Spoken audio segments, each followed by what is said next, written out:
హీల్ట్ boomerang అంట. సర్కారులో నిజం నిప్పులాంటిది. అరచేతిలో దాచేస్తే దాగదు. ఆరుగురు మంత్రులు మీడియా సమావేశం పెట్టి ఆపసోపాలు పడుతూ చెప్పినంత మాత్రాన అబద్ధం నిజమైపోదు. పారిశ్రామిక భూములు వివాదంలో తలెత్తుతున్నది ఇదే.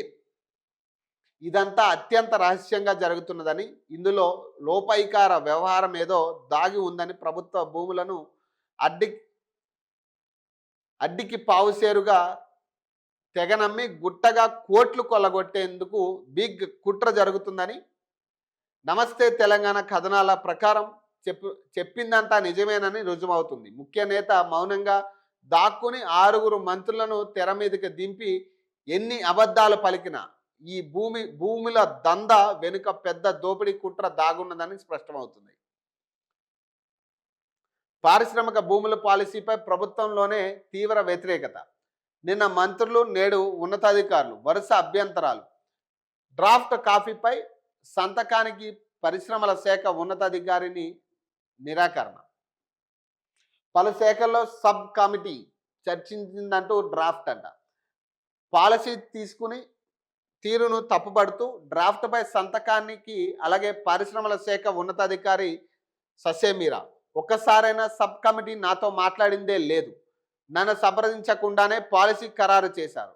నా ప్రమేయం లేని పత్రంపై నేనెలా సంతకం చేస్తా? రేపటి రోజున కేసులు వస్తే ఎవరు బాధ్యులు?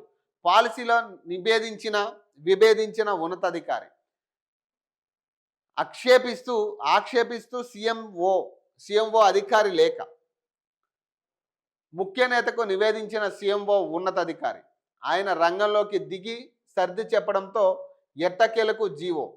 ముందు జాగ్రత్తగా సబ్ కమిటీ ప్రస్తావన లేకుండా ఉత్తర్వు. టీజీఐఐసి ప్రతిపాదనల మేరకే పాలసీ అంటూ వివరణ. దొరికిపోయిన ప్రభుత్వం భూ స్కామ్ బట్టబయలు. అనుకున్నది ఒకటి, అయ్యింది ఒకటి.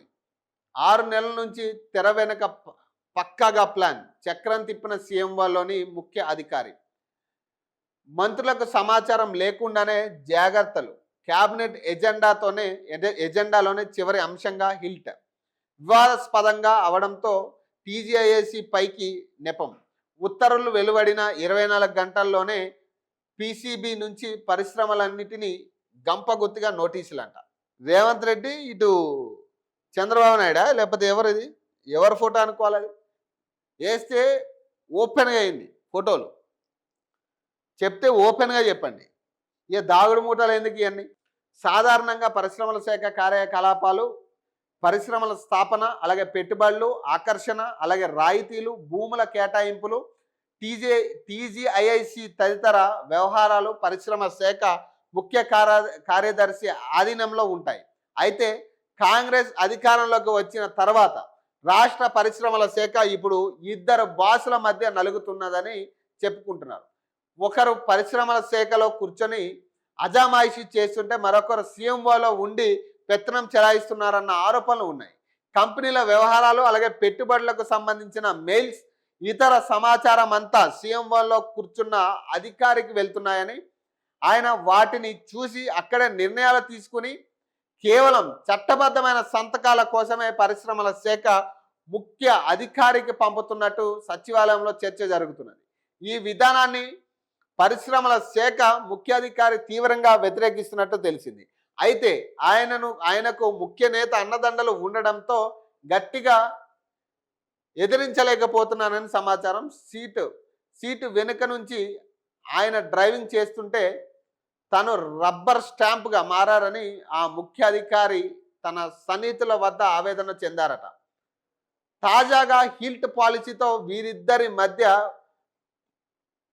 పచ్చన యుద్ధం ముగిసి నేరుగా తలపడి ఒకరిపై ఒకరు తీవ్ర ఆరోపణలు చేసుకునే స్థాయికి చేరిందని చెప్పుకుంటున్నారు. ఇక్కడ విషయం ఏంటంటే, రాజకీయ నాయకులు అందరూ బాగుంటారు, మినిస్టర్లు బాగుంటారు, ముఖ్యమంత్రులు బాగుంటారు, వాళ్ళు సంపాదించుకుంటారు, వాళ్ళు వెళ్తారు. ఈ 5 లక్షల భూ స్కామ్ 5 లక్షల కోట్ల భూ స్కామ్కి సంబంధించి మంత్రులు సంపాదించుకుందామని ప్రిపేర్ అయ్యారు, ఎమ్మెల్యేలు సంపాదించుకుందామని ప్రిపేర్ అయ్యారు, ఆఖరికి ముఖ్యమంత్రితో సహా ఇందులో వాటా సంపాదించాలని ప్లాన్ చేసిరు. ఎందుకు ఇంత ఖరాఖండిగా చెప్తున్నా అంటే, సరే ఇది తప్పే అనుకుందాం కాసేపు. మరి ఎందుకు ఆ కాంగ్రెస్ మంత్రులకి ఇంత హడావడి, ఇంత ఇంత భయం దేనికి? సరే అది తప్పు అయితే ఏముంది? ఇప్పుడు ప్రజలు డిసైడ్ చేయాలి ఏదైనా కానీ. అది తప్ప ఒప్ప అనేది పక్కన పెడితే మనం చేసేది తప్పు అయితే ఖచ్చితంగా ప్రజలు కూడా తప్పు పడతారు. మరి మీరు దేనికి అంత భయపడుతున్నారు? మొన్నటికి మొన్న ఎవరు ఈ ఈ ఈ లీకులన్నీ ఎవరిస్తున్నారంటే అది నిజమనే కదా. ఇప్పుడు కేటీఆర్కి ఈ ఆధారాలన్నీ ఎవరిచ్చారని పాపం చాలా మంది అధికారుల మీద చర్యలు తీసుకోవడానికి ముందుకొచ్చారు చాలామంది. అప్పుడే నేను చెప్పిన మంత్రులు కూడా సమాచారం ఇచ్చే పరిస్థితి ఉంది ఇక్కడ అని.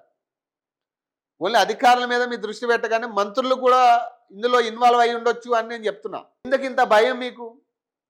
సరే అక్కడ ఏం లేకపోతే సో చెప్పండి, బయటకు చెప్పండి, ఏం చేయట్లేదని చెప్పండి. ఇప్పుడు ప్రతిపక్షాల చేతిలోకి ఆధారాలు వెళ్ళిపోయినాయని మీరెందుకు భయపడుతున్నారు? అంటే అక్కడ తప్పు జరుగుతున్నట్టే కదా, తప్పు చేయాలని నిర్ణయించుకున్నట్టే కదా.